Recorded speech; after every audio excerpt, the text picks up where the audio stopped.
Dear Chairman, dear colleagues and friends, dear all the attendees of the Diabetes Update, it's a great honor for me to talk here today. And I would like to share some information regarding diabetes and prevalence and how the International Diabetes Federation will combat with this race in prevalence, but also how to use the current knowledge for effective prevention of diabetes. So I'm Peter Schwarz. I'm Professor for Prevention and Care of Diabetes, and I'm the President of the International Diabetes Federation. And as I said, it's a great honor to talk at the Diabetes Update today. About myself, I already mentioned being the President of the International Diabetes Federation means means a lot about learning diabetes, understanding the needs of people living with diabetes worldwide, and this varies a lot through different regions in the world. But it also is an extremely good teaching activity because I would like to say that any problem in diabetes care is somewhere solved in the world. But the problem is we don't know from each other. So if one country has difficulties in addressing certain needs in diabetes care, maybe another country has solved this, but may have other difficulties. And bringing this together is one of the missions, I would say, of my presidency. And the talk today will highlight some snapshots about what we can do to improve the quality of diabetes prevention and care. The main thing is we have to work together. We have to bring all our knowledge, our enthusiasm, our skills together. We have to educate healthcare professionals, but also people living with diabetes if we want to be successful in preventing diabetes on a global scale. But what is the reality? If you may remember last World Diabetes Day on 14th of November, WHO has released information regarding the number of people living with diabetes on Earth. In 2022, there were 800 million, and today there are 830 million people living with diabetes. And parallel to this, it was highlighted where these people with diabetes come from, and it's low and very low income countries. So it's also Southeast Asia. There is the biggest hotspot for diabetes. 80% of people living with diabetes live in Bangladesh, Pakistan, China, and India. So this is your environment. So if the International Diabetes Federation wants to have an impact, it has to have an impact in this environment. Just recently, IDF has released new data and talking about 589 million people living with diabetes. Now you might say, why two big organizations have different numbers? Both numbers are correct, and we will come later to this. What is the difference? But also WHO has the global diabetes targets and saying that in 2030, so 5 years from now, this goal should be achieved. And look at the last one, 100% of people being diagnosed with type 1 diabetes should have access to affordable insulin and blood glucose monitoring. This is far away from today's reality, especially also in your environment. There are many people living with type 1 diabetes, or unfortunately not living with type 1 diabetes because they are misdiagnosed, for example, as malaria, and not diagnosed as type 1 and not having then the adequate treatment and die. And this has to change, or as long as this exists, we have not fulfilled our targets and our goals. The situation is a challenge, and this means we have to better understand health determinants. You will find a QR code on some of my slides, and this is a QR code directing you to a WhatsApp channel from myself, which I'm also doing personally as president of IDF, inviting you, ask for comments, but also informing about the activities of the International Diabetes Federation, so that you become part of a global community of healthcare professionals who are passionate about improving the quality of diabetes care. If you look at this slide, you might think this is the increase in prevalence of diabetes in the upcoming years. It is not. It is the conjunction between increase in prevalence of diabetes and air pollution. Look into Africa and Southeast Asia. So air pollution may become a new determinant of diabetes. If you breathe behind a diesel car, the medium-sized particles out of a diesel engine you can find 2 days later in your insulin-producing beta cell. Is it harmful? We don't fully understand, but if you do it in cell culture, it impairs insulin secretion by 30%.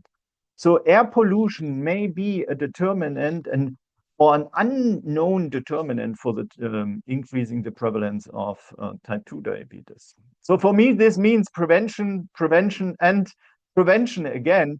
What we have to achieve, and these two numbers are true prevention. If we would walk 10,000 steps from the age of 22, we nearly would prevent any chronic disease from development.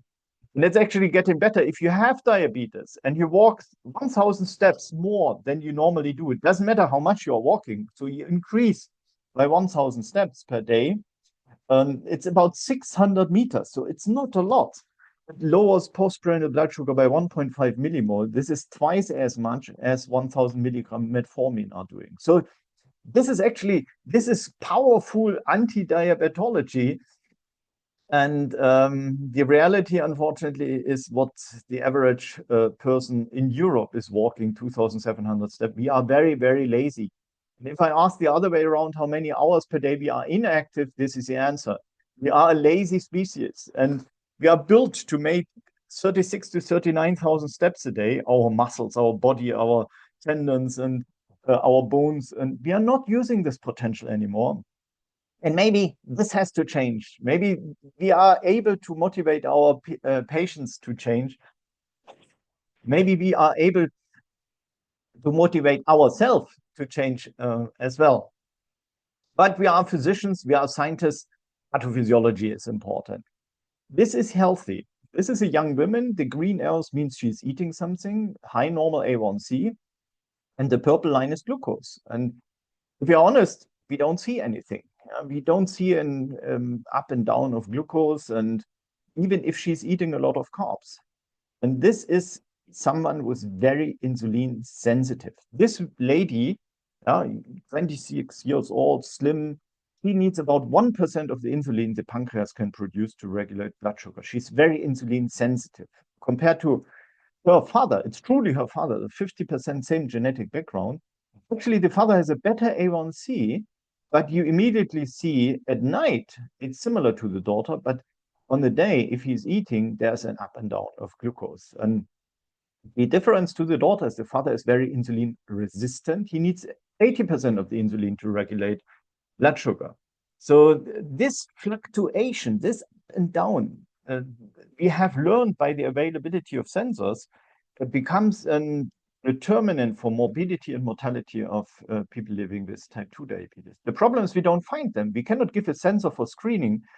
Not yet. I'm very optimistic that in 2, 3, 4 years, we will have sensors for less than $1 for 2 weeks. And this will disrupt our ways to how to do diabetes care. But the take home is that in the future, we probably are not looking only, or maybe even not anymore, on A1C. We look into the fluctuation of glucose. Imagine you have a patient or two patients, both have an A1C of 7. One has mild fluctuation, the other one has big fluctuations. The one with a big fluctuation die because of a stroke and a heart attack. The one with a mild fluctuation may not even need an intensive treatment. So it will become important to understand the dynamics of the glucose variation in terms of morbidity and mortality for our patient. So looking into the lifespan of a patient, maybe these are 60 to 80 years here. You have here about the daughter I showed you in the beginning with a very good insulin sensitivity, and here about is the father with 80% insulin resistance. And everything is transmitted by the visceral fat and free fatty acids. This is the driver for diabetes risk, but there's a new player now, the hepatic fat. And you see the hepatic fat increases at the stage of about the father with the insulin resistance, but normal glycemia. And then continuously the hepatic fat is going up. Today we know if you have 100 grams of fat in your liver, you become a non-responder for physical activity. Here diabetes starts, and here we diagnose diabetes. So looking at this slide shows us, we as healthcare professionals, we start here at the far end where the insulin secretion is going down because the beta cells are distracted. And here we try to solve a problem that has its physiological origin here in this red paradigm. So the logical consequence is we have to start earlier. I also think we have to start more aggressively, and we have to focus on prevention of diabetes. The diabetes risk develops in the interplay between visceral fat and hepatic fat. The visceral fat makes us sick because the visceral fat has the ability to release more than 800 known peptide hormones, and they make diabetes, insulin resistance, hypertension, metabolic syndrome, depression, dementia. So this is the source of the common chronic disease risk, and the hepatic fat is a killer. It's a toxic substance in our liver, and it actually speeds up the progression of chronic diseases. But there's a lot of hope. And this slide shows you if you have fat in the liver, and you also have it in the pancreas, and this destroys beta cell function. But also the opposite works. If you remove the fat out of the liver, you also remove it from the pancreas, and this might restore beta cell function. Restoration of beta cell function is remission of diabetes. Now the question, how can we remove the fat out of the liver? And the answer is fasting. If you fast for 2 weeks without eating anything, you may totally abolish the fat in your liver.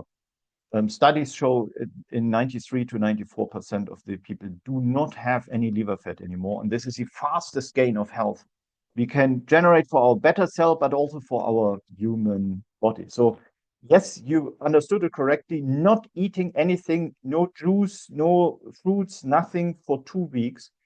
Because after you eating, glucose is going down. It doesn't matter do you have diabetes or not. Glucose is going down, insulin is going down, glucagon is released, breaks down glycogen to keep glucose level up.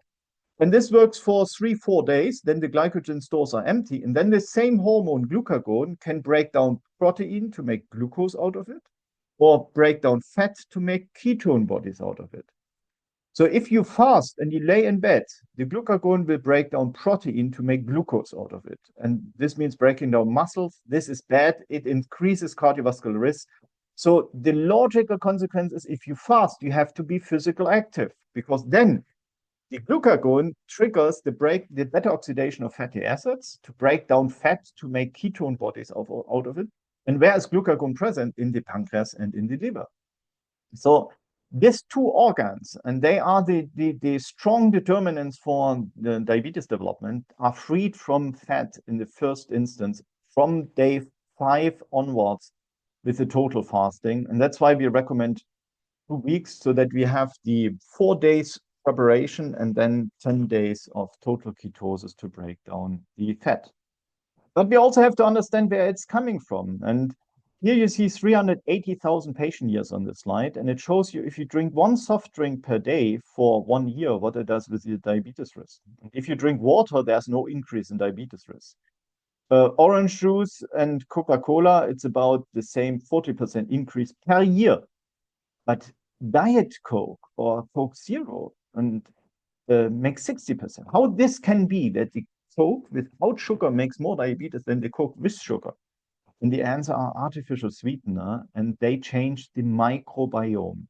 So if you exceed a certain threshold of artificial sweetener per day, then the microbiome changes. There are 14 different germs invading our gut, and they help us to digest. But the problem is this here, this bacteria, this change in bacteria, they produce metabolites, and this is glucose in a strong bond to a fatty acid. And this is something the body, our human body cannot break down, or it needs energy. So but this bacteria are in our gut. So we incorporate this into our body.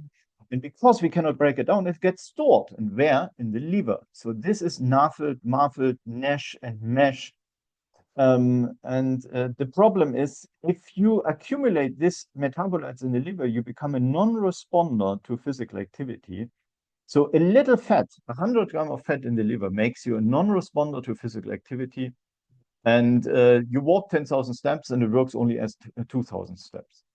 The interesting additional point is also the same metabolites, yeah, glucose, strong bond to fat, you generate if you fry carbs at a temperature of above 130 degrees. So frying carbs at a high temperature, and it's more common to have this good heaters. So frying carb at a high temperature, I would say, is the single most important determinant for developing diabetes, especially in Southeast Asia. So if you want to do one change in your lifestyle to reduce your diabetes risk, don't eat fried carbs. Yeah? If you use an air fryer, it's not an issue, but if you fry carbs and fat, this is a strong determinant. But there's also hope how to change this. And smart health will be disruptive in our ways how to do diabetes care. Here you see gray how our drugs lower A1C, green how lifestyle is doing it, and blue how digital tools are doing this. So what is a young digital tool to change the risk of getting diabetes? These are smartphone-based apps. So you might say, how can a smartphone-based app lower A1C? The answer is simple. We are in the pocket of our patient. We never have been so close to our patient than being in the pocket. And every one of us is taking about 1,800 decisions a day. 450 are related to our lifestyle. So imagine in the right moment, with the right motivational strategy, with the right motivational messaging, we influence only 10 out of the 450 decisions, but do it every day over the period of 1 year. We might translate this into 10 kilogram of weight reduction by using targeted, individualized, patient need-oriented digital therapeutics out of the pocket of the patient. And there are examples from Germany, digital therapeutics which are licensed. They have done studies, RCT trials to show the effect. Here, this was one doing diabetes education for people living with type 2 diabetes. Here's one using AI where you can make photos and it's qualified and quantified, and the information is used not to blame what you are eating just now, but to use this information to help the patient to improve the next meal. Or apps using the glucose sensor and doing nutritional coaching based on the shape of the glucose curve. Yeah? Think about the daughter and the father again. I think this is a bright future for applications. And here's some Swedish development also using the sensor. And this is an app where there's a swarm of about 1,000 patients continuously using sensors and tracking their daily life. And every patient is compared to this swarm. So every situation is probably existing in a swarm already. And so the app is deriving using artificial intelligence, using these examples and making clear recommendation to the patient. So for example, saying today at 6:35, you inject 22 units of long-acting insulin. This is diabetology out of the pocket of the patient, using AI and analyzing 1,440 data points per day for the patient. And we might say, oh no, we don't want this because we are the diabetologists. But think about Rwanda, 380,000 people living with diabetes and only one endocrinologist, but a perfect digital infrastructure. This is an opportunity, especially in the environment with a fast rise of prevalence of diabetes and accessibility of internet. We will not reach everyone because we need the smartphone for this, but we will reach many, many more than today. And especially using education on this way could be a game changer. I will come back to the fasting again. We know that eating less is healthy. We might propose eating nothing is even more healthy.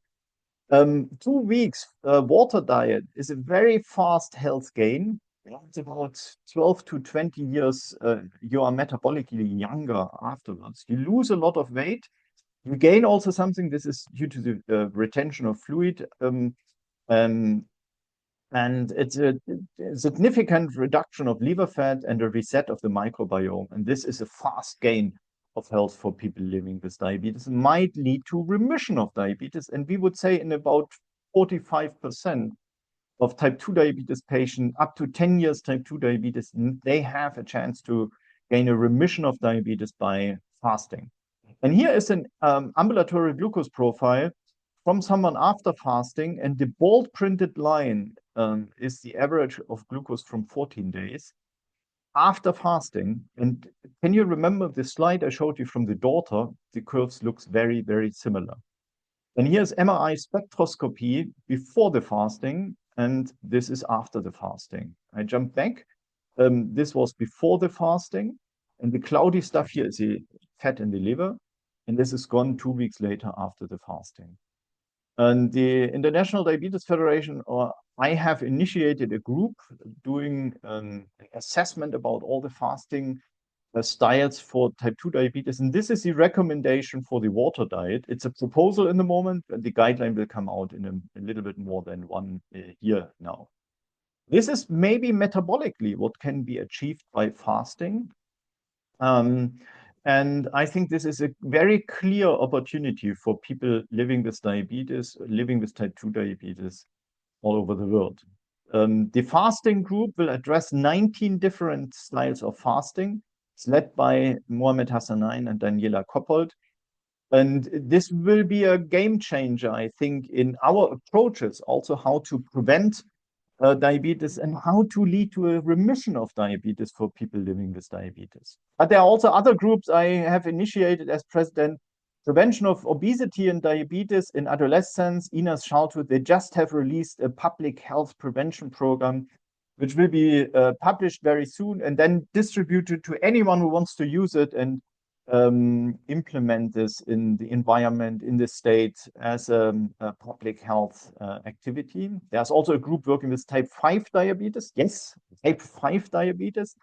There was a consensus meeting in Vellore in India. And type 5 diabetes is in the past we called it malnutrition related diabetes, but this is not fully correct. It's maybe mother malnutrition related diabetes during pregnancy, and then the offspring has a higher diabetes risk.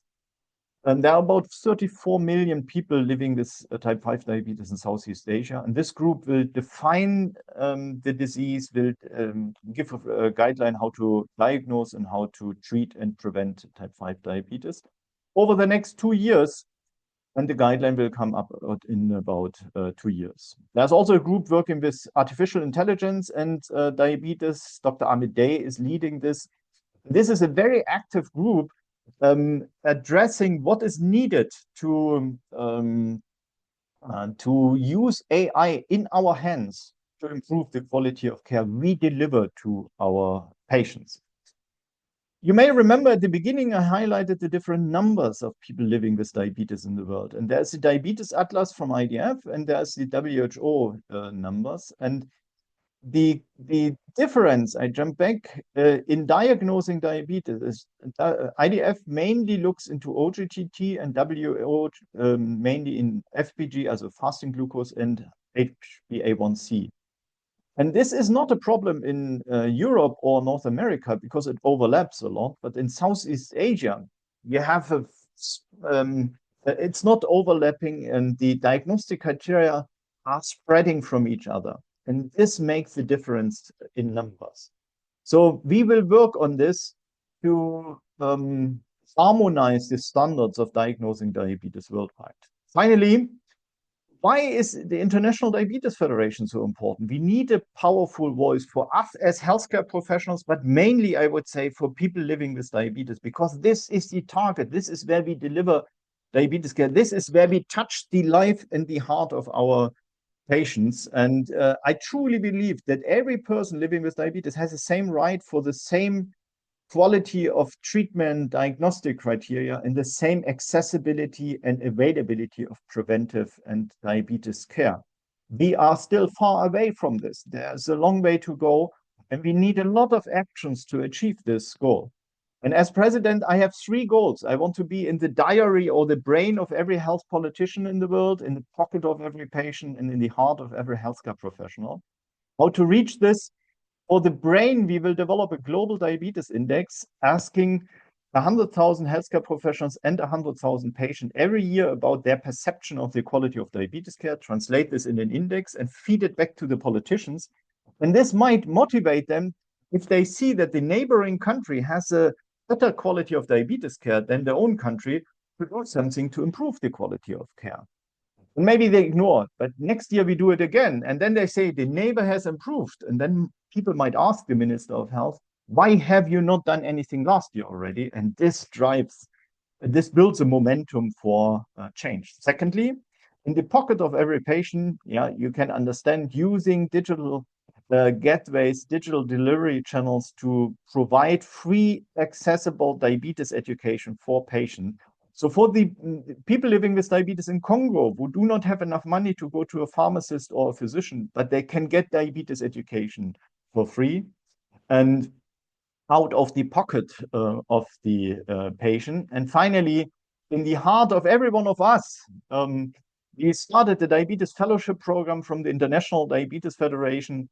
And this is building a community of people who are passionate, of healthcare professionals who are passionate to improve the quality of diabetes care. This is you.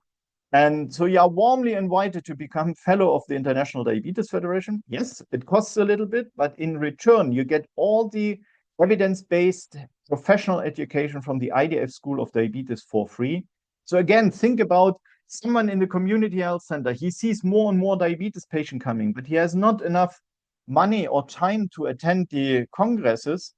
So we will deliver the evidence-based diabetes education from very basics to very advanced, free on his computer in the desk in the community health center. Look at these faces of people living with diabetes, the activities from IDF, the activities from me as president. I'm passionate in improving the quality of care and putting a smile on these faces of people living with diabetes, because I truly believe they deserve a better life. If you are active in social media, scan this QR code or use any one of these social media channels. I would love if you are interested in following. And by this building this community of passionate healthcare professionals, the main thing is this WhatsApp channel use this QR code and follow the activities of the International Diabetes Federation.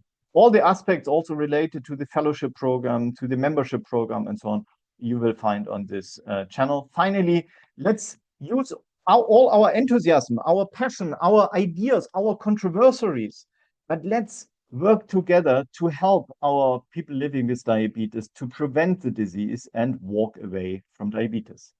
Thank you very much. Thank you for your enthusiasm, your commitment, your ideas, your energy in improving the quality of diabetes care. Thank you very much for your attention.